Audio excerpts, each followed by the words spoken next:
Abaana bakatonda abasibo ne bannyabo mwasuze mutya? Wiiki yabagendedde etya?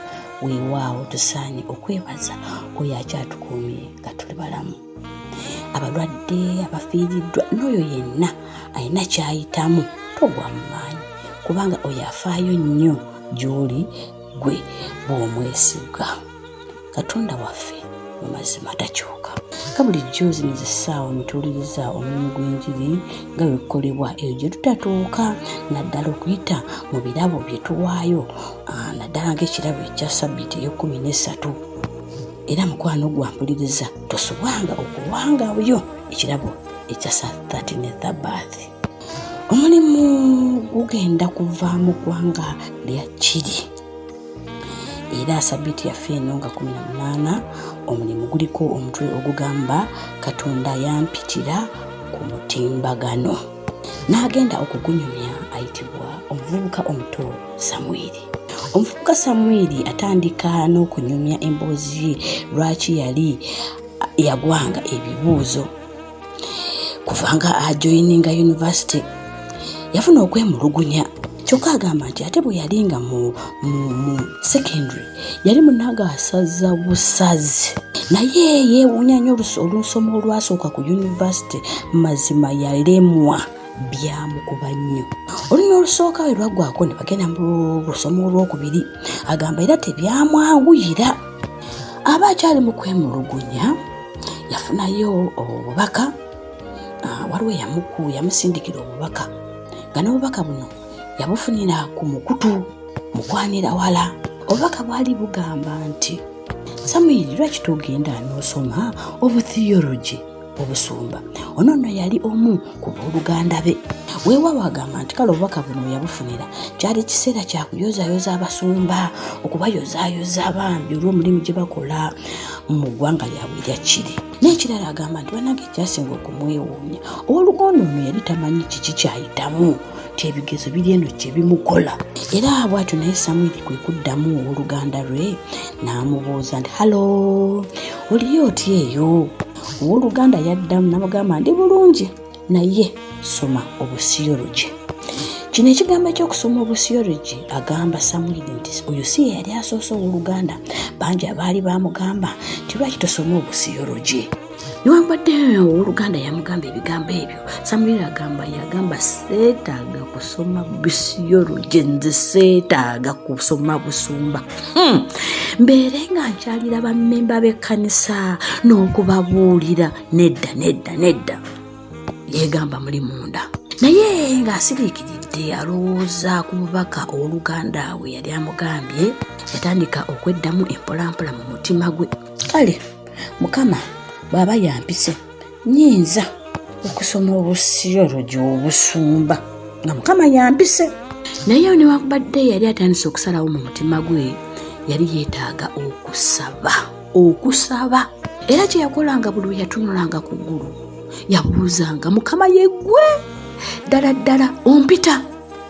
Era ne yeddamu kale bw'obanga gw'ompita Mukama saagala kugaana. Naye ng'amaze okuba ng'asalawo yafuna ate okusoomoozebwa, kubanga yagamba nti senga ate asazeewo okusoma obusiyologi yali tagenda kutuukiriza kirooto kye, yali ayagala abeere enjiniya. N'ekirala kyali kigenda kumalamu abazadde be abaali basuubira enjiniya. N'ekisembayo kyali kimwetaagisa okuva ku yunivasite eyo gye yaliko agende ku yunivasite y'ewala ey'aba Seventh Day Adventist mu ggwanga lya Chile. Kye yali alaba nga kizibu. Kale ng'ali wakati mu birowoozo, Samwiri agamba yatandika okujjukira Ibulayimu bwe yagoberera Katonda ate tamanyi nawa gy'amutwala. Yatandika n'okujjukira engeri abayigiriza gye baagobereramu Yesu ne baleka ebyabwe. Wano yasabira ddala nno. Agamba nga wayise wiiki ng'emu yafuna ate kye yajjukira nti bwe yali abatizibwa alina olunyiriri lwe yali alonze. Olunyiriri luno lwali lwa Matayo Ssuula 28, olunyiriri lwa 19 n'abiri. Kale mugende mufuule amawanga gonna abayigirizwa nga mubabatiza okuyingira mu linnya lya Kitaffe n'Omwana n'Omwoyo Omutukuvu, nga mubayigiriza okukwata byonna bye mbalagira mmwe. Era laba, nze ndi wamu nammwe ennaku zonna okutuusa emirembe gino lwe girigwawo.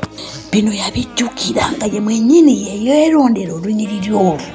Era wano yatandika okukkiriza nti Katonda yali ayagala afuuke musumba. Yatandika n'okwegereeganyiza ku Samwiri w'omu Bayibuli, anti kigambibwa nti ne bazadde be baali omwana yababula. Taata we yali yalwala ekirwadde kya kuukulo n'ow'abasajja, kale yali tayinza kuzaala abasawo we bamugamba. Naye nti oluvannyuma olw'okumulongoosa, munnange bataata baatandika okusaba Katonda omwana, era munnange Katonda n'abawa omwana ow'obulenzi, baasalawo nawo okumutuuma Samwiri. Bino byonna ng'amaze obifumiitirizaako, abirowoozezaako, abijjukidde, yasaba Mukama amuyambe asobole okwogera ne bazadde be, kubanga bo baali balinda injiniya. Kati ate laba agenda mu buki, mu busumba. Ng'amaze okutegeeza Mukama okumuyamba osobola okugenda okwogera ne bazadde be, Samwiri ng'atuuse okugamba abazadde bwe, munnange nnyina ekirowoozo ye yakigulirawo. Kyokka taata yasiitaana okukkiriza. Lwaki? Taata yali yeesunga mutabani we okumuleetera omudiddi gw'ensimbi bw'anaabanga ali bwa injiniya. Kale bw'awulira omwana by'avenga, yawulira muli ng'anakuwadde. Naye ekigambibwa nti taata wa Samwiri bannange yamala ate nakkiriza oluvannyuma. Yakkiriza nti Katonda yali ayita Samwiri okusoma obusiyologiya. Tugamba tutya? Bannange mulaba Katonda engeri gy'akolamu omulimu. Samwiri yamuyita kuyita ku mutimbagano. Kibuuzo, are you ready when he calls you to?